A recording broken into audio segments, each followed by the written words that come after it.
Moving on now, Turkish police have once again confronted anti-government protesters in the city of Istanbul. Riot police fired tear gas and water cannon to disperse a crowd of anti-government protesters in Istanbul's busiest pedestrian street. Witnesses say several people have been injured and dozens arrested during the police crackdown. Clashes erupted as protesters tried to come to Taksim Square, the epicenter of demonstrations that rocked the country in June. This time around, people wanted to remember those killed during earlier rallies. The protests in Turkey were triggered by the government's plans to redevelop Gezi Park, but they soon snowballed into an anti-government movement. Ankara has been under fire for the crackdown on protests, which left several dead and thousands hurt. From Idaho, I'm joined by Mark Glenn with Crescent and Cross Solidarity Movement. Welcome to the programme. So, Mr. Glenn, just how much are we going to see a return to the very first days of violence in Gezi Park? Well, that just depends on how much support these protesters are getting. My personal theory, if you want to call it that, is that this is payback against Erdogan for the fact that he has had second thoughts about continuing on with using Turkey as a base of operations for operations against Syria.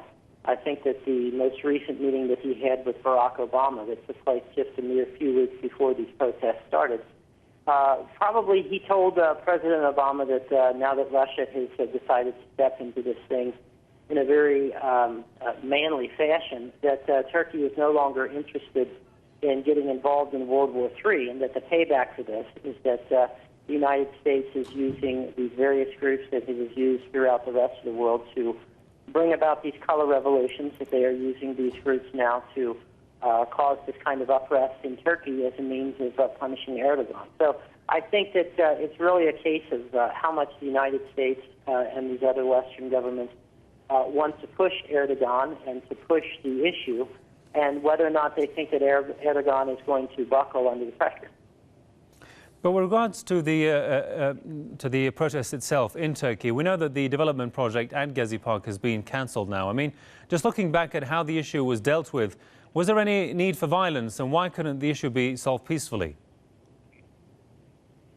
Well, remember that the Arab world, the Middle East, has been racked now with protests for the last 2.5, almost 3 years. And certainly Erdogan is capable of reading the writing on the wall, and he can see where these protests are going to go if they're not dealt with in a heavy hand. All we have to do is think back to what took place in Tunisia, what took place in Egypt, and what has been going on throughout the entire Middle East. And so, and by the way, I am certainly not in any way defending Erdogan's actions. I'm merely trying to explain what I imagine is going on in his head. And he is, he's a career politician. He wants to stay there for as long as he can. And if Turkey goes up in flames because of these protests, and he's forced to flee the way that many other leaders have been forced to, then that would be the final chapter on his political career. So he has had to, in his own mind, he has had to deal heavily with these protesters in a means of putting out a fire that threatens to undo him politically. Indeed. We'll have to leave it there. Many thanks to Mark Glenn with Crescent and Cross Solidarity Movement from Idaho.